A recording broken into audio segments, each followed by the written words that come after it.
friend, welcome to this week's video. As you can tell, I have a different change of scenery behind me. I am at my family home and we are celebrating Easter. I'm so happy. I hope you all had a great Easter. I know this is coming a little bit later. I typically like to get these videos up beforehand, but I just wanted to, spend some time with family, and I was gonna make this anyway, so I figured I would film it after the fact. So again, hope you all had an amazing Easter and you get to spend it with family and just enjoy the grace of God today. So we are going to be making some hot cross buns today.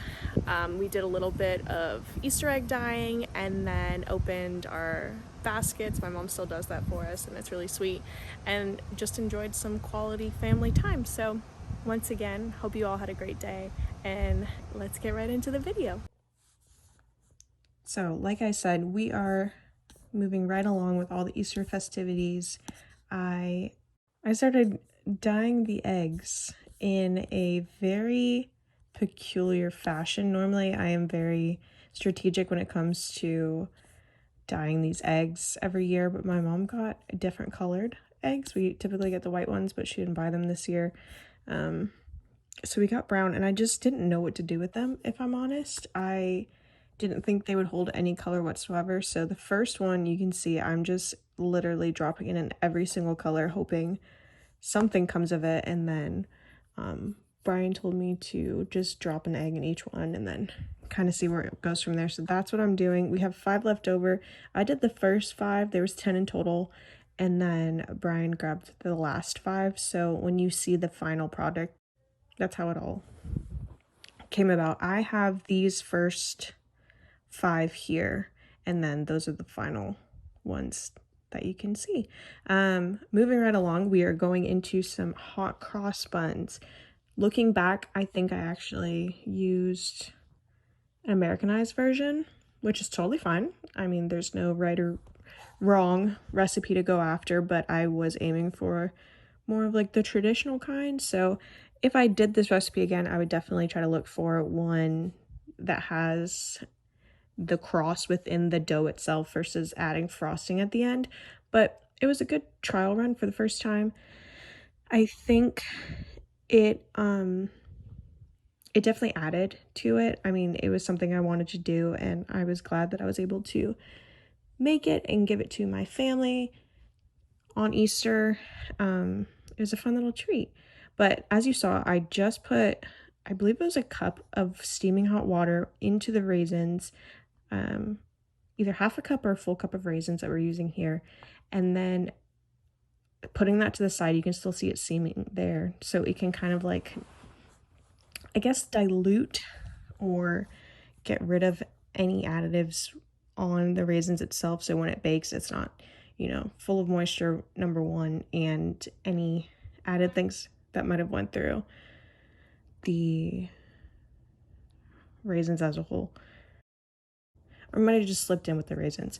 So I am letting that sit, and then I am moving on to the next step, which is setting up the yeast. So you have some warm water, I believe a full tablespoon or 3/4 of a tablespoon of yeast, and then some sugar that you're putting in there and letting that rise as you move on to the base. So the base I got wrong a few times. Following the instructions, I will say this is like the first set of instructions I used that were really, really hard to kind of get a grasp on what was being asked, and I never print out the recipe. I always follow this step by step, and maybe that's why I was having a difficult time, but I curdled the base so many times I almost ran out of supplies.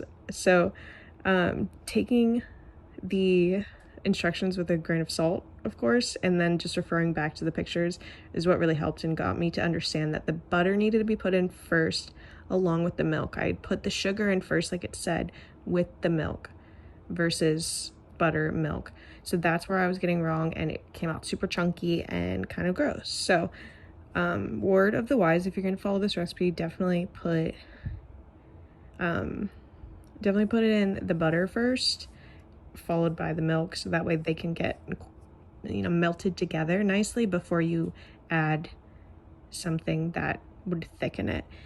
And then you're just gonna you're gonna take 2 eggs, beat those, and then add in the sugar like I mentioned, and then you're gonna create like a nice thicker base so you can add your yeast into it afterwards. I did forget the salt, so adding that now, putting that in, and then you have your base, which is really nice. It came along quite quickly, and once I got the initial steps down, it came along quite quickly, which was nice. It didn't take too much time away. I think in total, it said this recipe was going to take 3 hours and 15 minutes, and I think with the double mess ups, it took around 4, which actually worked out perfectly. As the rest of my family wasn't coming till a little bit later. But yeah, now I'm adding the yeast that had grown. I don't know if you could see it in the background, but it had fully become its own little creature by the time it was ready to get added to the mixture. I just love watching yeast grow. I think it's so fun, starting from these little, almost like fish pellets. Growing up, I had 2 betta fish, or maybe 3 in total, not all at one time, like over the course of my childhood, and it just always reminds me of the betta fish food that I used to feed them when yeast first starts out in the packets. It just kind of looks like the little fish food, and I think it's so fun how it can go from that to this alive, active little creature. I mean, it sounds terrible to think of it like that, but that's just kind of what it looks like. It comes from nothing, and then it just grows to this beautiful thing. As I was saying that, I have moved on to adding all-purpose flour. It took around 3.5 cups, I believe it was. So I used nearly the entire container. I think I just about wiped my mom clean of all of her baking supplies during this weekend, which I'm very grateful she let me use, but I think it was around 3.5, and you're just gonna add that to the base and then knead it through. So since I wasn't home, I didn't actually have my KitchenAid. I was informed after the fact that my mom had bought a new one since she gave me the other one, and I could have used that, but I didn't know. So I'm doing what I always love to do anyway, which is kneading the dough. So I'm adding that to a floured surface, and then gonna just knead that for 7 to 8 minutes, I believe. I just honestly got it until it was nice and elastic and smooth. You can see starting here, it's all crumbly. It took me a little while to get it fully out of the bowl itself, and I think that's due to the amount of times I had to make it. It just wasn't as seamless as if I was following it correctly for the first time. But nonetheless, it still ended up being this really nice, smooth, elastic dough that was nice to work with afterwards. And when I first tried to add the raisins, it was still wet from the bath that I had sat it in previously. It did say in the instructions, make sure, that your raisins are dry. You don't want a soggy bottom, obviously. And I was the person who believed that my raisins were better than everyone else's, and there was no way that my raisins were wet. They were sitting in sopping water. So word of the wise, if you follow this recipe, or if you're using any fruit in anything, please dry it off, because I had to basically pick out every single piece of raisin that I had in this dough, dry it off by hand, and then add it back to the now dry bowl after I dried that out.